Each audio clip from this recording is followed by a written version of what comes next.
A lot has happened since we came to you yesterday, including President Trump cutting short his visit to the G7 summit that was hosted by Canada. He left after the dinner with the heads of state last night to rush back to Washington, where he had convened the National Security Council for a late night session. President Trump put this out on Truth Social. Iran should have signed the deal I told them to sign.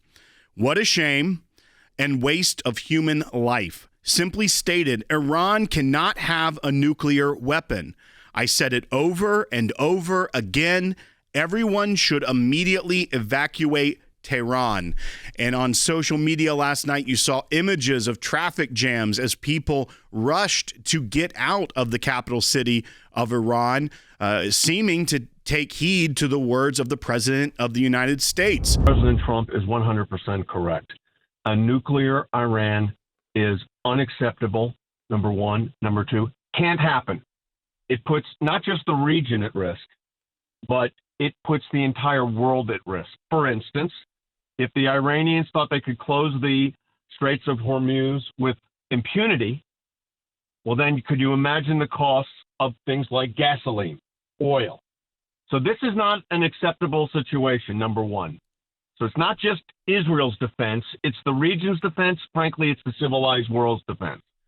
And I think those that are saying this is the end of the president's administration, if he backs Israel, let me tell you something. I know Tucker Carlson's been saying that and others. Here's the answer to that. You're wrong.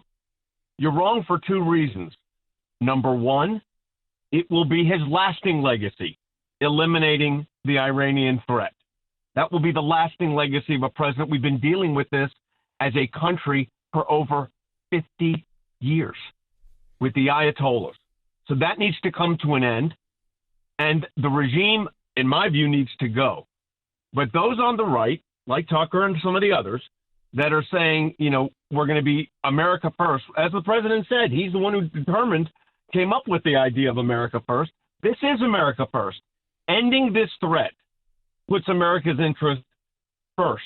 Number one, it eliminates China and Russia's influence in the region because they're only captive state for the Russians right now and the Chinese and the Syrians to a little bit lesser extent, only because they've had regime change. The only thing that stops that influence is taking out and taking the appropriate action to eliminate this nuclear threat.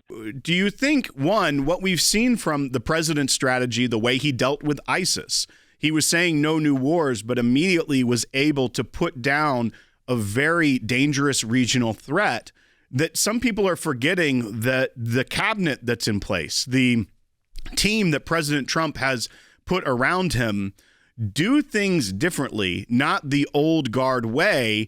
And that could potentially be what's getting in the way of them seeing that the president is clear-eyed about what the mission is. Well, I think the confusion here is first of all, a nuclear a nuclear Iran. I mean, I just want you to think about that, what it means to the world. If the Ayatollah had a nuclear weapon, do you think for a moment they would hesitate in using it? Of course not. That's how they bring in their version of a Messiah. So this is a death cult. That's what the Iranian regime is. It's a death cult. And what we have to do is stand with the president, stand with our military, and get out there and understand that this is not just an Israel issue. This is a global issue. And by the way, Israel is our strongest ally, not just in the region, but one of our strongest allies in the world. So we don't abandon our allies. So I think that's what you're seeing right now. But Will, this underscored anti-Semitism is horrific. It's got to stop, and it's coming from the right as well as the left, the hard right, hard left, and it's got to stop because the end result of this is what? The elimination of the state of Israel. Let me tell you, I have read the Bible, and everyone that's listening to this broadcast, if they haven't, they should. Israel survives this.